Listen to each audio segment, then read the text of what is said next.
Si vous avez au moins 400 $ de côté pour couvrir une dépense imprévue, vous êtes déjà plus en santé financièrement parlant que 1/3 des Français. C'est bien connu que la majorité des gens ont de la difficulté à gérer leurs finances. Il y a apparemment peu de gens responsables avec leur argent. Avoir une bonne relation avec l'argent ne veut pas nécessairement dire être ultra riche ou avoir un très haut salaire. Ça veut juste dire que vous êtes capable de prendre des choix responsables, vous ne prenez pas des décisions irréfléchies sur une base régulière et vous êtes confortable avec votre revenu et vos dépenses. Quelles sont les raisons les plus communes qui font que les gens sont pauvres et comment pouvez-vous les éviter? Écoutez bien pour être sûr que vous ne faites pas ces erreurs qui pourraient vous garder pauvre pour toujours. Ils n'ont pas d'objectif financier précis. Les objectifs financiers sont le point de départ pour chacune des décisions que vous prendrez avec votre argent. Comment allez-vous augmenter vos revenus, payer vos dettes ou travailler moins si vous n'avez aucune direction? Lorsque vous établissez des objectifs financiers, vous établissez une destination pour votre futur qui pourront ensuite vous permettre de prendre des décisions qui vous aideront à les accomplir. Par exemple, rembourser toutes ces dettes d'ici 3 ans est un objectif clair et précis auquel vous pourrez prévoir un plan qui vous aidera à vous rendre là. Vous voulez doubler vos revenus l'année prochaine? Quelles sont les choses que vous pouvez commencer dès aujourd'hui qui vous aideront à réaliser cet objectif? Si vous ne voulez pas être pauvre, la toute première chose que vous devriez faire est d'établir un objectif d'où vous voudriez être financièrement et quand vous voudriez y être. Que ce soit d'épargner 10 000 $, payer comptant pour une nouvelle voiture ou vous acheter une maison, ces objectifs ont tous quelque chose en commun. Ils ont toute une ligne d'arrivée définie. Ils ne se préparent pas en cas d'urgence. Puisqu'une personne sur 3 n'a pas 400 $ de disponible en cas d'urgence, ceci pourrait être un gros problème. Les dépenses inattendues sont plutôt communes et 400 $ n'est pas une grosse somme d'argent pour ce genre de choses. Selon l'ACF, le coût moyen d'une réparation sur une voiture est d'environ 500 à 600 $. Si vous ne trouvez pas un moyen de vous préparer en cas d'urgence financière, vous vous préparez à un beau désastre. Et si vous perdiez votre job? Si vous aviez besoin de soins dentaires? Quand vous n'êtes pas préparé à une dépense soudaine de 400 $, vous allez être obligé de la couvrir d'une façon ou d'une autre, telle que votre carte de crédit. Et ensuite, ce ne sera pas seulement une lutte pour vous bâtir un fonds d'urgence, mais ce sera également tout un combat pour rembourser les dettes quand on vous charge des sommes exorbitantes en taux d'intérêt. Ils ne budgètent pas. Une des raisons principales pour lesquelles les gens restent fauchés est qu'ils ne vivent pas selon un budget. Selon la Banque de France, seulement 41% des Français respectent un budget. Le problème, c'est que sans suivre ses revenus et ses dépenses, c'est pratiquement impossible de savoir combien vous dépensez dans différentes catégories.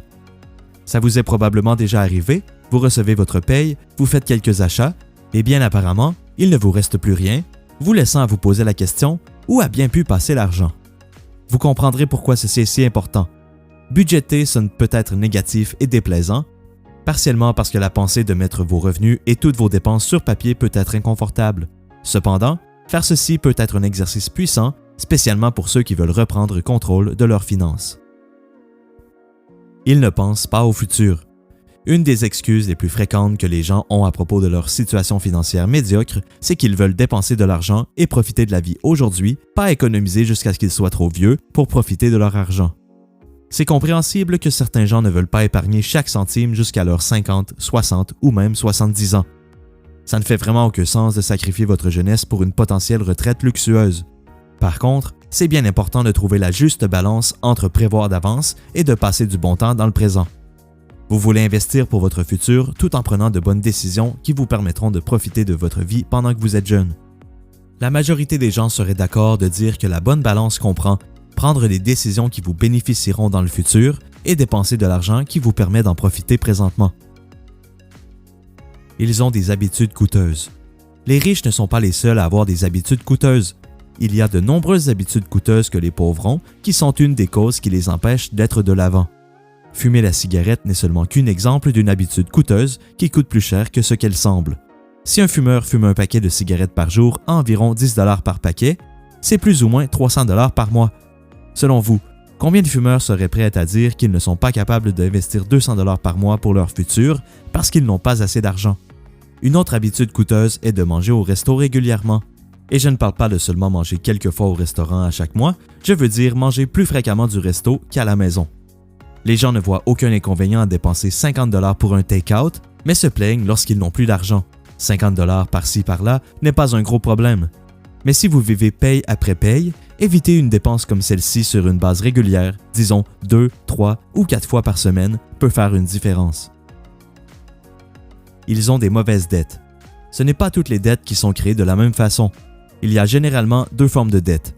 Les bonnes dettes, qui est de l'argent que vous empruntez et qui vous aide à faire de l'argent. Ceci pourrait être l'hypothèque sur une maison que vous louez. Ensuite, il y a les mauvaises dettes, ce qui nous vient le plus souvent à l'esprit. Il s'agit de l'argent emprunté pour acheter des biens qui déprécient. On peut penser aux voitures, des vêtements, des vacances et la plupart des choses qui sont achetées avec sa carte de crédit. En utilisant les mauvaises dettes, non seulement on vous charge des intérêts au lieu d'en gagner, les biens déprécient et n'ont pratiquement pas de valeur de rétention. En plus de ça, les dettes permettent aux gens d'acheter des choses qu'ils ne peuvent pas se payer et pour lesquelles ils n'ont pas l'argent. Par exemple, quelqu'un veut s'acheter une voiture neuve, donc il décide de la financer puisqu'il ne peut pas se permettre de la payer en argent. Il paie maintenant des intérêts à la banque, la voiture se déprécie plus vite qu'on peut l'imaginer et avant tout, elle est hors de leur budget. Comme le dicton populaire le dit, les riches gagnent de l'intérêt et les pauvres en payent. Ils dépensent de l'argent pour impressionner les autres. Comme Dave Ramsey dit, la majorité des gens achètent des choses qu'ils n'ont pas besoin avec de l'argent qu'ils n'ont pas pour impressionner des gens qu'ils n'aiment pas. Il continue en disant que rien ne vous rendra plus pauvre que d'essayer d'impressionner les autres. Aussi bête que ça puisse sembler, cette forme de pensée et de comportement sont communs et arrivent trop souvent. Beaucoup de gens font des achats en but d'impressionner les autres parce qu'ils pensent que s'ils ont l'air riches, ces gens seront envieux et impressionnés de leur succès. Bien sûr, vous vous sentirez probablement satisfait lorsque vous faites un achat important pour bien paraître, mais ce sentiment sera de bien courte durée. Cet achat peut vous nuire sur le long terme, bien après l'impression initiale pour ces gens. C'est un combat perdu d'avance et le coût réel pour ce faux sentiment d'accomplissement n'en vaut souvent pas la peine. Il ne se paie pas en premier. À part prendre des décisions responsables par rapport à vos dépenses, vous payer en premier est une des façons les plus faciles d'améliorer vos finances, dont la plupart des gens pauvres ne font pas. Quand on veut prendre de l'avance dans nos finances, c'est important de comprendre que c'est quasi impossible de bâtir une richesse seulement en épargnant de l'argent. Vous devez placer votre argent de façon à ce qu'elle travaille pour vous, et ce, de façon constante, sur une longue période de temps. Prendre un certain pourcentage de chaque paye et l'envoyer directement dans vos investissements est une façon facile et sans tracas pour investir automatiquement.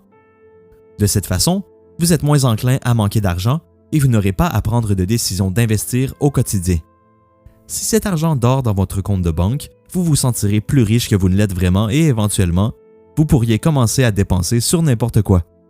Quand vous faites face à l'option de choisir entre investir ou non chaque semaine, vous êtes beaucoup moins susceptible de choisir d'investir. La raison pour laquelle la majorité des gens sont fauchés est qu'ils prennent de mauvaises décisions financières avec leur argent. Pas seulement dans quelques secteurs, mais bien souvent dans plusieurs. Bien sûr, il y a des exceptions évidentes à ceci, mais si vous analysez les comportements de la personne fauchée moyenne, vous verrez que c'est véridique. La bonne nouvelle, c'est que c'est possible pour pratiquement n'importe qui d'améliorer sa situation à un point où vous serez confortable. Merci d'avoir écouté la vidéo. Si vous avez apprécié, n'oubliez pas de laisser un j'aime et de vous abonner à la chaîne pour ne manquer aucun contenu lié à l'accès au succès.